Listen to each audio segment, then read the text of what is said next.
Welcome back to my channel, Cerita Roman. Selamat membaca. Jangan lupa like, komen, share, dan subscribe. Novel Menantu Dewa Obat. Klik tanda lonceng supaya dapat pemberitahuan selanjutnya. Oke. Bab 316. Nara terkejut dan akhirnya tidak jadi menelepon Reva. Sambil tersenyum Hana berkata, "Kak, tidak akan terjadi apa-apa. Tuan Muda Regatta sangat baik. Karena dia telah setuju untuk datang berarti dia telah menunjukkan ketulusannya. Nantinya kau katakan beberapa kata yang manis saja Kak, kau temani dia minum beberapa gelas dan masalah ini pasti akan beres." Nara menundukkan kepalanya dan tidak mengatakan apa-apa karena dia benar-benar tidak ingin melakukan ini. Tetapi demi Reva, mau tak mau dia harus menanggung penghinaan ini. Di dalam hatinya dia juga sudah memutuskan, dia bisa meminta maaf saat makan bersama nanti, tetapi jika Dion berani melakukan sesuatu yang tidak sopan dia pasti tidak akan menyetujuinya. Melihat Nara sudah setuju, akhirnya Axel, Alina dan Hana saling menatap sambil tersenyum. Semuanya merasa senang. Dan pada saat ini, Hiro yang sedang berada di tempat parkir di lantai bawah sedang duduk sendirian di dalam mobil. Wajahnya tertekuk dengan sangat jelek. Setelah apa yang terjadi hari ini, dia akhirnya mendapati bahwa Axel dan Alina sama sekali tidak menganggapnya. Sekarang Reva masih ada di rumah mereka, jadi dia masih bisa mendapatkan keuntungan dan masih disayang. Nantinya jika Nara sudah bersama dengan Dion, kedepannya posisi dia mungkin akan mirip dengan Reva yang sekarang, dia juga akan menjadi orang yang tidak berguna. Pada saat itu jangankan harta keluarga Su yang diinginkannya itu, masih bisa tinggal berapa lama di keluarga Su pun dia tidak tahu. Apalagi mendapatkan Nara, jangan mimpi. Oleh karena itu Hiro telah membuat keputusan. Apapun yang terjadi, dia tidak akan membiarkan keluarga Su berhasil. Dia keluar dari mobil dan berjalan di sekitar. Lalu dia melihat seorang anak remaja. "Hei, nak, bantu aku melakukan sesuatu dan aku akan memberimu $200. Ujar Hiro. Anak itu langsung bersemangat dan bertanya, "Melakukan apa?"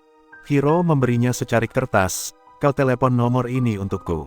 Katakan padanya bahwa Nara sedang makan malam dengan Dion di Snowdrop dan biarkan dia memutuskan apa yang ingin dia lakukan. Ngomong-ngomong, jangan beritahu kepadanya bagaimana rupaku, apakah kau mengerti?" Anak itu menghafal kata-kata ini dengan seksama lalu mengambil uang Hiro beserta dengan kertasnya dan berlari untuk pergi menelepon. Lalu Hiro bersembunyi di belakang dan mendengarkan anak itu menyelesaikan panggilan teleponnya, kemudian dia pergi dengan diam-diam. Panggilan telepon ini ditujukan kepada Reva. Untuk mengatasi situasi saat ini, Reva harus keluar. Tentu saja Hiro tidak akan menelepon sendiri. Begitu Axel dan Alina mengetahui bahwa dia adalah dalangnya, dia pasti tidak akan dimaafkan. Pukul 7.30 malam, Dion mendatangi Snowdrop bersama dengan sekelompok orang. Sekelompok orang itu adalah orang-orang yang baru datang dari ibu kota provinsi. Mereka ditugaskan secara khusus untuk bertanggung jawab atas keselamatannya. Saat masuk ke ruang VIP itu, orang yang pertama dilihat oleh Dion adalah Nara. Dan dia langsung tersenyum dengan penuh kemenangan. "Direktur Su, kita bertemu lagi." Nara tersenyum dengan canggung sementara Axel dan Alina tersenyum datar dan mempersilahkan Dion untuk duduk. Dion ini masih dapat dikatakan relatif sopan dan tidak mempermalukan Nara. Selama makan malam, secara khusus Nara menyampaikan permintaan maafnya kepada Dion. Dion tidak mengatakan apa-apa, hanya menghindari topik itu saja. Setelah makan sebentar lalu Hana pergi ke toilet dan pada saat kembali dia melihat ada dua anak buah Dion yang sedang bersembunyi di pojokan dengan diam-diam. Dia melirik mereka sekilas dan mendapati bahwa keduanya sedang menuangkan bubuk obat ke dalam sebotol anggur. Air muka Hana langsung berubah, Dion sengaja menaruh obat di anggur itu. Kedua anak buah itu tidak melihat Hana. Mereka berdua kembali ke ruang VIP dengan botol anggur yang sudah diberikan obat itu. Hana pura-pura tidak tahu apa-apa dan kembali ke ruang VIP. Dia melihat kedua orang itu menyerahkan botol anggur tadi kepada Dion dan mengedipkan matanya kepada Dion.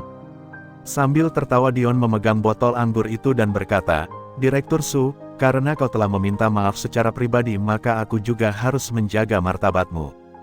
Oke, mau aku memaafkan Reva itu tidak masalah. Tetapi Direktur Su, kau harus minum segelas anggur ini."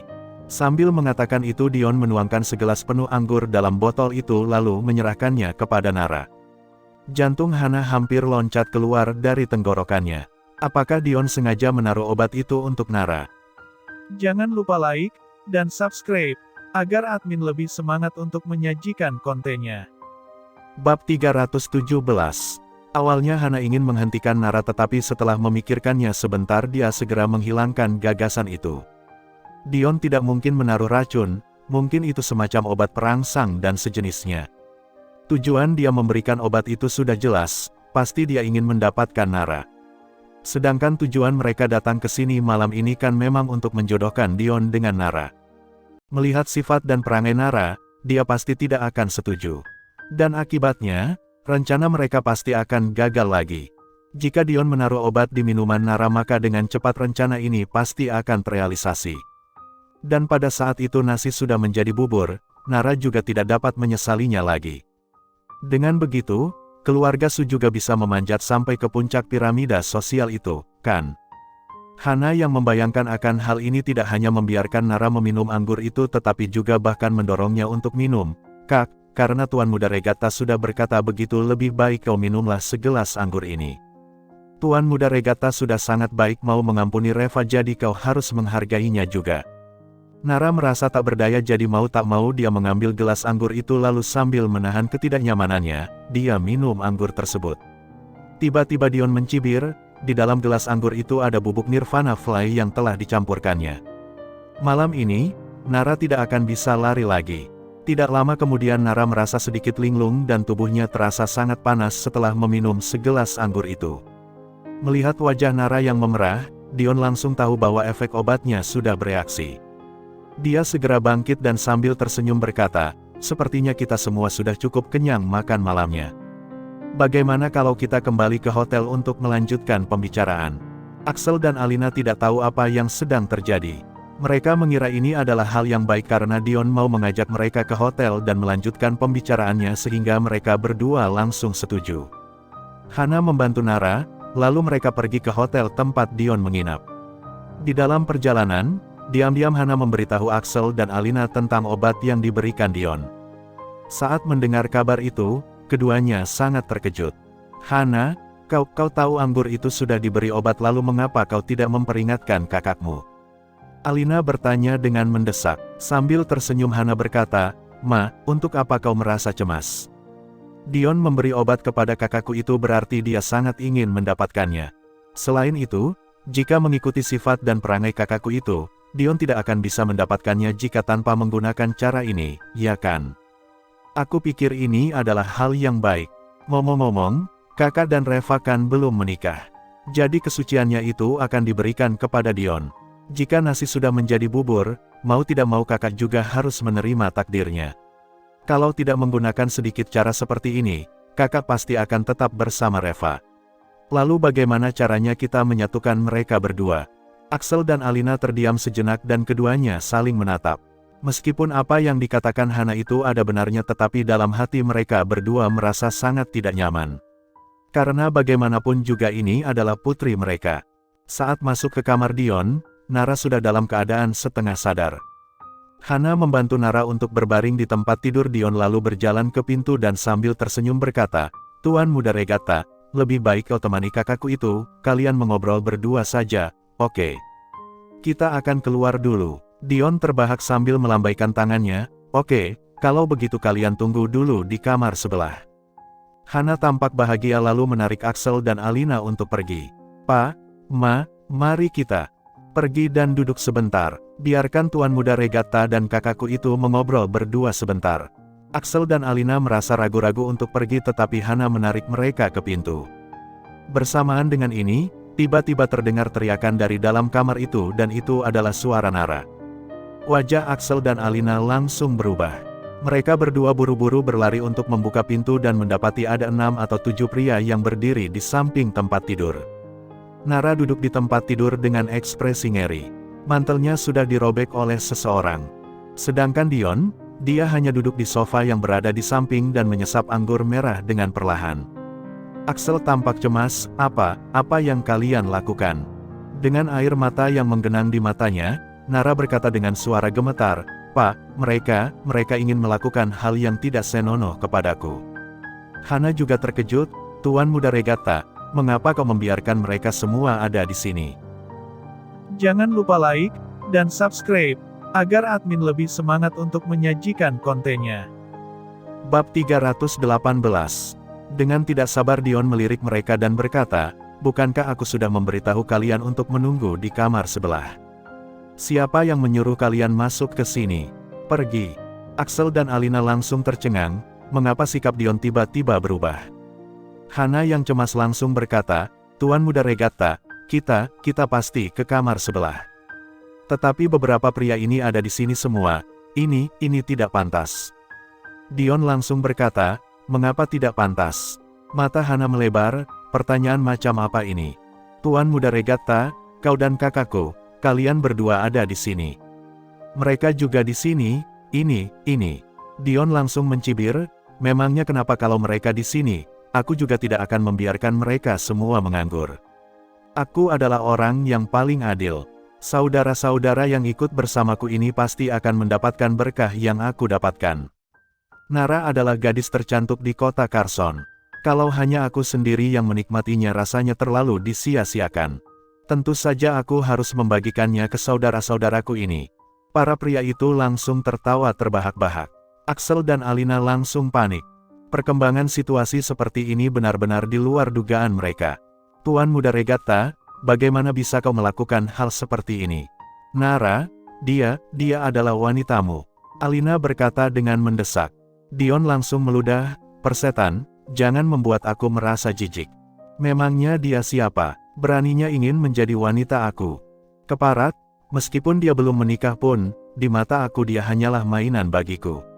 Apalagi dia sudah menikah. Kalian semua hanyalah bajingan-bajingan kere. Berani-beraninya ingin mendekati aku untuk pansos. Kalian semua pergi ngaca dulu.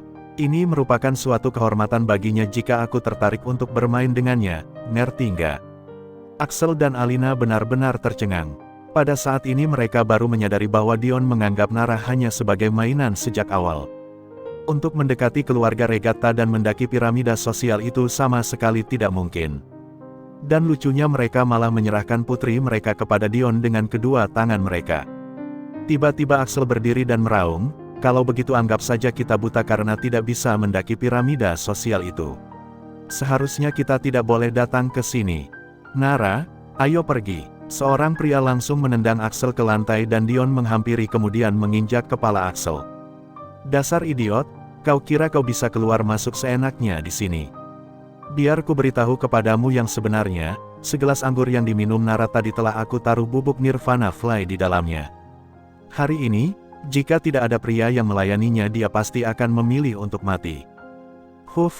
Aku sudah mencari begitu banyak pria untuk menyelamatkan nyawa putrimu, kau jangan tidak tahu diuntung." Setelah mengatakan itu, Dion melirik Hana dan sambil tersenyum berkata, "Oh ya, ngomong-ngomong putri bungsumu ini juga sempat melihat kami membubuhkan obat itu dengan mata kepalanya sendiri. Jika kau tak percaya kepadaku, boleh tanyakan kepadanya." Hana juga merasa sangat marah saat ini. Bagaimana dia bisa tahu bahwa orang-orang ini akan memperlakukan kakaknya seperti itu? "Tuan Muda Regatta, bagaimana bisa kau melakukan hal seperti itu? Meskipun kakakku tidak menikah denganmu juga dia bisa menjadi kekasihmu. Mengapa kau malah membiarkan orang lain menghinanya?" Hana bertanya dengan mendesak. "Gadis-gadis dari keluarga seperti kalian bahkan tidak pantas untuk dijadikan anjing peliharaan keluargaku. Sudahlah, aku juga terlalu malas untuk berbicara dengan kalian. Ayo cepat kita mulai. Bawa kameranya ke sini, ambil foto dan video yang jelas untukku nanti. Aku mau mengirimkannya kepada si Reva itu." Dion berbicara dengan bangga dan penuh kemenangan. Beberapa pria di samping tempat tidur itu mengelilinginya sambil tersenyum. Dan pada saat ini tiba-tiba Nara berteriak. Dia melompat dan meraih lampu di ujung tempat tidur lalu menghancurkannya. Semua orang langsung terkejut dan Dion melebarkan matanya. "Keparat, masih ingin melawan rupanya. Dasar jalang, kau bahkan tidak melihat situasinya. Kau sama sekali tidak bisa melarikan diri." Nara menggertakkan giginya untuk menahan kondisi fisik dan mentalnya. Dia meraih sepotong kaca di tanah dan memotong pergelangan tangannya. Darah langsung menyembur keluar dan membuat pakaian yang Nara kenakan menjadi warna merah. Sambil menggertakkan giginya Nara berkata, "Meskipun aku mati juga aku tidak akan mau dihina olehmu." bersambung di channel cerita roman selanjutnya. Jangan lupa like, komen, share, dan subscribe. Novel Menantu Dewa Obat.